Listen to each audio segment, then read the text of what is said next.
In this video, I'll show you how to screen for stocks in TradingView. First, open your web browser or the TradingView app and sign into your account. Once you're logged in, open the main dashboard and select Stock Screener from the bottom panel or the Products menu. Next, choose the market you want to scan, such as the United States or another supported exchange.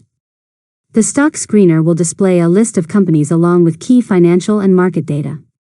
Now, use the available filters to narrow your results.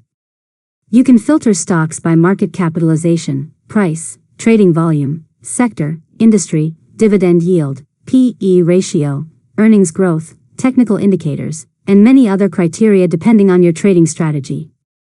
After that, sort the results by clicking any column heading. For example, you can sort by price change, volume, market cap, or performance to quickly identify the stocks that match your criteria.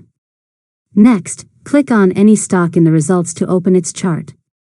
Analyze the price action, add technical indicators, and review additional information before deciding whether the stock fits your watch list or trading plan.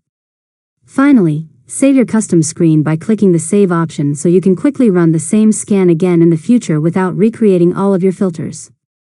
And that's it. You've successfully learned how to screen for stocks in TradingView. If you found this tutorial helpful, make sure to subscribe to Learn Mode Lab for more tutorials.